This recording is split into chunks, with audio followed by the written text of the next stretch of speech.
Hello everyone, it's Old Guardian here. In this how to play video I'm going to take a look at Tempo Demon Hunter without Warglaives of Azynoth and Metamorphosis. After the Warglaives nerf, there have been multiple ways for Tempo Demon Hunter to proceed. Some lists run Rike Escaped Mana Sabers to still use Warglaives, some lists are still playing with the old cards as they are, but the most popular option nowadays seems to be cutting the Warglaives, cutting the Metamorphosis and running Cobalt Spellkin. Require 2 1-cost spells from your class to your hand, and Cobalt Spellkin is just incredibly powerful in all sorts of slower matchups, because you get more Twin Slices or Consume Magics or Mana Burns. It just gives you really good stuff. In aggro matchups it might be a little bit on the slow side, it's no Warglaives there, but overall, the other package has evolved into more aggressive, faster, so it can compete on the board quite well. Most notably, almost all the decks nowadays run Bone-Chewer Brawlers and Amani Berserkers, so that's sort of 4-card Berserking package, and that is supplemented by Beaming Sidekicks and Guardian Orc Merchants, which can then buff these up. So that gives the Demon Hunter the early punch, and then Cobalt Spellkin comes in as the late game finisher. This list that I've played now is the one that Vicious Syndicate is also currently recommending, and it includes Vulpera's Scoundrel as another value option. Vulpera's Scoundrel is the weakest performing card in the list. That is the main difference between this list and all the other lists. Some lists are running stuff like history buffs. In my budget deck I still run Eye Beams. Some lists have Chaos Strikes in them.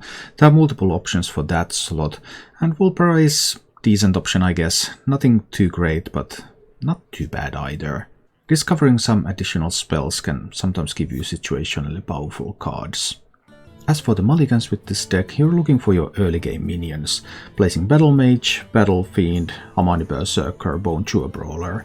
If you have some of those, then you're also looking for those buff cards, the Beaming Sidekick and Guardian Orc Merchant. And then you just start pressuring from there. Overall, Tempo Demon Hunter is still a very powerful deck. I chose to use this deck late in the season to fix my rank after some other experimentation, and I was just winning games left and right with this. It's really an excellent deck. If you enjoyed this content, please subscribe to my YouTube channel and click the bell icon to get notifications when new videos come. I also stream live on Twitch 6 days a week, so check down below for a link to my Twitch channel. And now, let's go take a look at Tempo Demon Hunter in action. We'll see. I might have enough to beat a priest. We'll see. Oh, but priest kept 3 cards. That means that priest will have a lot of removal available. There's probably both Penance and a Breath of the Infinite. Probably. I think I'll need to try to do the Bone-Chewer Brawler next turn together with the Sidekick to play around the Penance that I expect to be in hand. That could also be a Penance.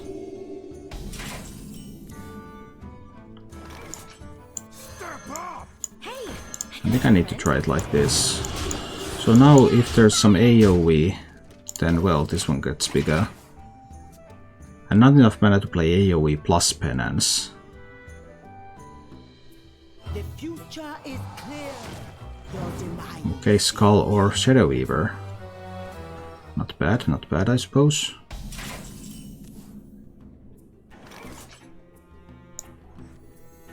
Is it cold in the shadows? Trading these 2 away. This stuff is just going to the dome. I think there's also Hero Power phase. Need to keep pushing here. Now Breath of the Infinite Coin Penance is available, but then it doesn't kill the Shadow Weaver. So it's still not a full clear. We'll see. So there's the Breath of the Infinite and then the Coin Penance. Yeah, I knew the priest had perfect cards because priest kept everything. The point was just to try to make it so that perfect cards wouldn't be enough for the priest. That's what we're trying to do here. Trying to get to a position where perfect cards wouldn't do enough for the priest to succeed. So that's the Shadow Weaver. 2 Penances. That's pretty sweet. An Altruis. Can there be an Apotheosis? There might. If there's Apotheosis and Death, I grow impatient. that's going to be so hard for me. Is it cold? I think I need to do it like this for now. Just freeze that and push. See what the priest has. I've seen 2 penances and a Breath of the Infinite. One more card left that was kept. And it's the Apotheosis. No, it's a Renew, okay? Why go for value? Oh, random. Oh. Lots of good random outcomes, I see. Hey, that's splendid. When you can pull that off. So Vulpera could give me something to kill this, but Priest is most likely now fairly stable. If I do Skull of Gul'dan, will I be able to pick something good enough here? Zetek is a major threat. I think I still need to do the Skull.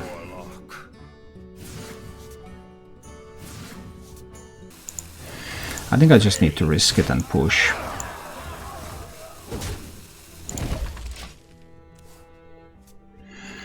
We'll see if the priest has more buff cards. They're not necessarily there. I mean, there's 6 healing coming from that minion, of course. But what else? What does the priest have? If there's second Apotheosis, that's really good. But I have fairly major Altruist play coming. That's a 5 damage Altruist play.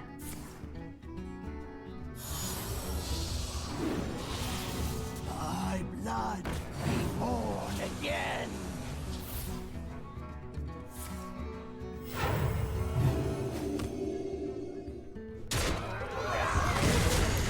But there's 6 held on the board. So I'm not going for the Altruist play yet. Now another Skull of Gul'dan is of course tempting, but probably not what I need.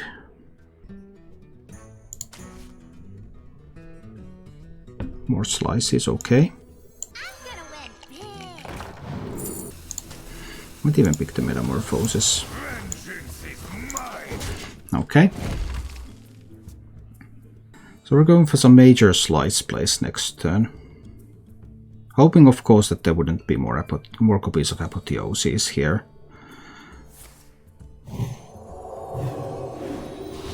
But we'll see.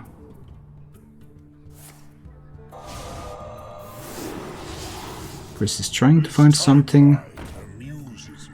Priest could have a dragon. Ah, that would be annoying. So I don't have enough for lethal. Priest might have a dragon in hand. Then there's going to be 3 damage. So Altruist will die after 5 damage. 5 damage is still enough to kill the Zetex. So we're still going for it.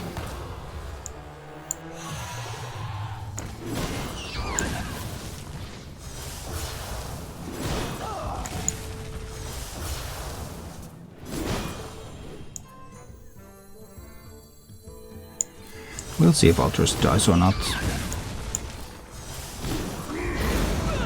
Dies. Bit of a shame, of course. But we're pushing 13 damage to the priest's face here. So the priest will need some healing. I have already seen 1 renew. If Altruist hadn't died, if there was no dragon in hand, that would have been lethal. I will act as your scale, Dark Lord.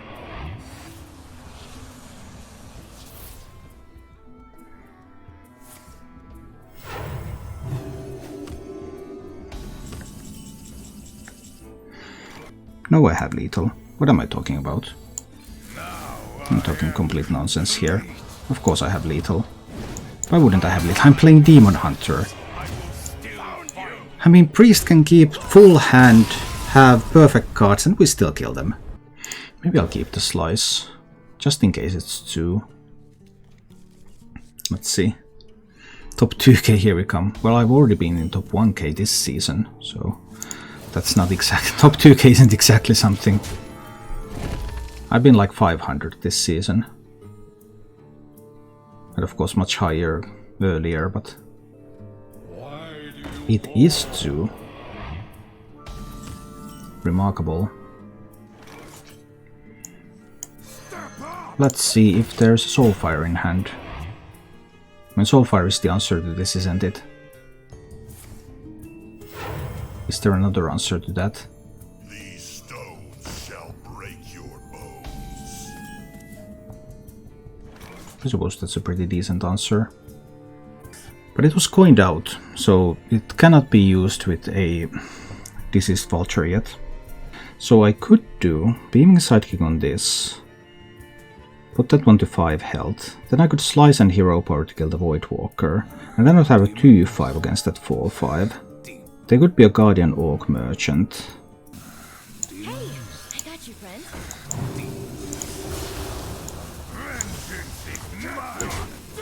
This is still okay. Now this is 5 health, so the Nephthys Treasure can't kill it without some outside help.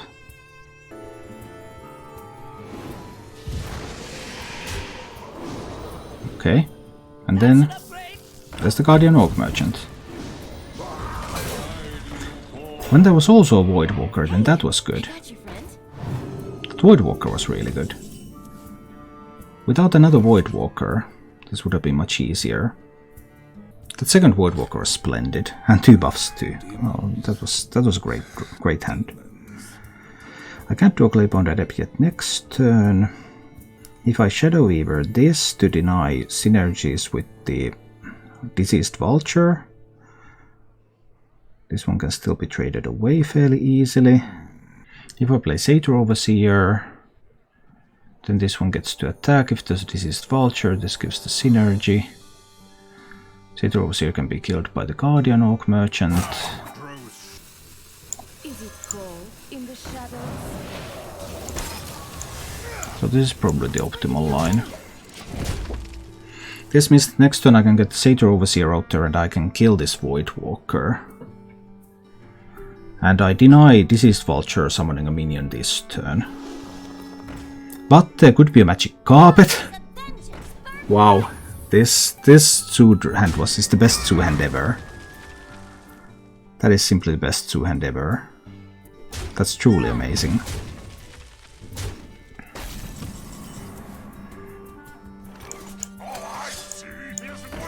I mean, I'm doing the optimal moves every turn. I can't do more than that. This is as much as I can do. But now if there is a Diseased Vulture, or even just 1-drops, a couple of 1-drops can help a lot here. And I won't be able to kill the Carpet next turn either. So there's no Vulture, but any 1-drops. Just trade away my stuff. That's tough. That luckily was the weakest. Oh. Oh! I get to kill the Carpet. Do I kill the Carpet? I can kill the Carpet or I can kill the Treasure. There were no 1-drops. There could be a pair of 1-drops next turn. Any 2 1-drops would do. I think I must risk it. There were no 1-drops last turn. I have to risk it. Flame Imp is the only 1-drop that does it alone. If there were if either of this was 1-drop, it would have been played. The Warlock floated 1 mana. And if there's just one 1-drop, if that 1-drop is not Flame Imp, then it cannot kill the Claybound Adept. No, don't. It's still good. Useful things, eager to share.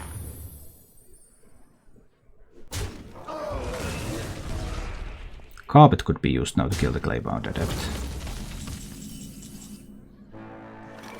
The buffs are coming at the start of the turn.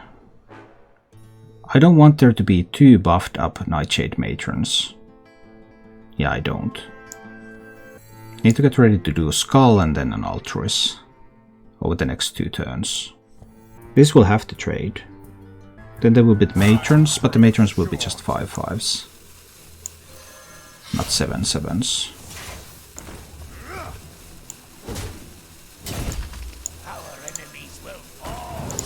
Just push it all to the face. And if I don't die in 2 turns... If I don't die during this turn or the following turn from the Warlock, I get an Altruis turn.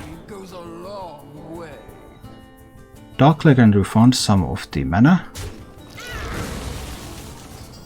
But there's not enough mana to play a Matron and refund. 8 plus 3. That's 11 damage. So even double Soulfire doesn't kill me. I want to do this Skull. I can never get the cards to the side. I need to do this Skull. Alas, poor Warlock. If I draw Cobalt Spellkin next turn or Vulpera, there are multiple... Oh no, there are multiple ways for me to lose. Do I just need to get a board instead of the Altruis? Yeah, I need to get a board. A simple spell. I just need the board. I just need the board here. Push in the damage. Warlock has 3 minions here. The other Nightshade Maiden was discarded. I've seen one Carpet already. I've seen both of the Void Walkers. Building a board was better than trying to go for Altruis. Fun looking cards. If the cards look fun, we play them. Let's go. Yeah, I might just play the Amani on 2. That can get Seal Fated. Rogue kept 3 cards, so I expect Seal Fate at least to be in hand. I never lie, but I never tell the truth. Okay, I think I have to kill that. That's a little too scary, isn't it? That would take my Orc Merchant, though. That wasn't one of the kept cards. You wouldn't keep a secret without the Hanar. I grow impatient. Maybe I'll still kill it. Vengeance is mine. I may be a little bit afraid of it. Probably. We'll see soon. Well, there was a top deck secret. It's time for a little. Is it an ambush? It's an ambush. Right into that trap, yeah. I need to kill that one. That one goes face. Now there can be a Seal Fate on the Amani. Still all the cards that were... Rogue still hasn't played any of the cards that were kept. So that kind of makes me think that there could be double Seal Fate. Ooh, I hate that. 1 Battle Fiend or 2 is the main question here. I think 1 is enough. 1 Battle Fiend. But I think there's going to be another Seal Fate. Now there's also Lackey in hand. So between those resources, Rogue might be able to get some things done. Alright, discovering a spell. And the spell is... That's the Seal Fate, right? No, there was no Seal Fate. There... No, can't... Rogue secret. Again. I mean, it could be the Bamboozle. This would become a 4-drop. That would be a little scary. Could be another ambush. Let's find out if it's another ambush. You fell right into my trap. Just another ambush.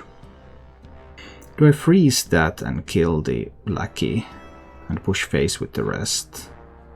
But then I still have to handle that at some point. There's also a couple of Lackeys there. But if there's a Faithless Corruptor... think I still need to do it like this.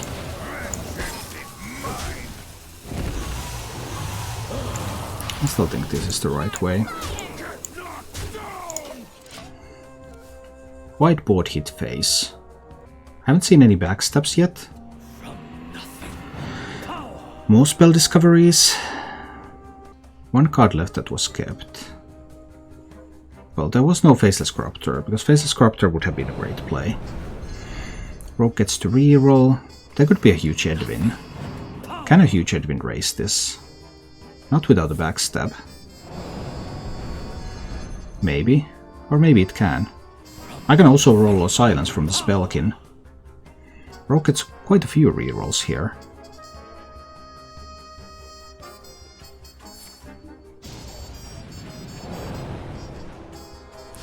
Raise Caligrant doesn't mean anything yet, but... Oh, that's a good one. But... Oh!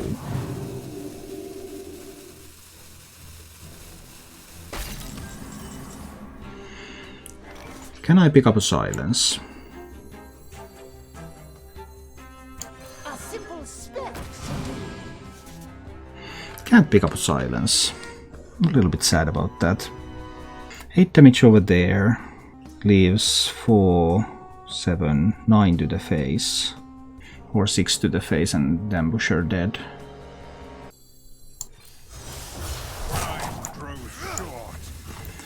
Oh dear.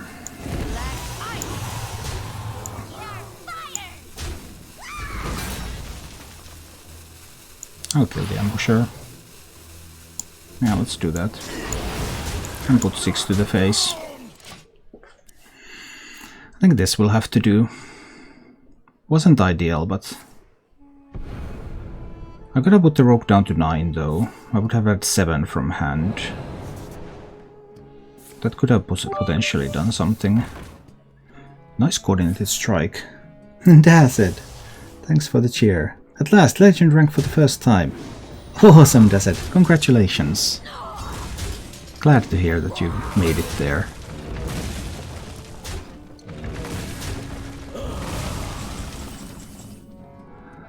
So I don't have it. I have 10. But if I had went face, this would also be dead now. I suppose. That's an upgrade. Probably. Do I use the second slice? I think I want to use the second slice, but not that other twin slice yet. I'll save that one for a little bit later. Rogue down to 6 health, 7 mana. Caligrant has been invoked twice, so Caligrant is unplayable. Well, it would be unplayable no matter how many times it was invoked after the nerf, because it doesn't give 0 mana cards anymore. A lot of stuff on this board. Yeah. Thank you for watching. If you enjoyed the show, please click the like button and subscribe to my channel for more.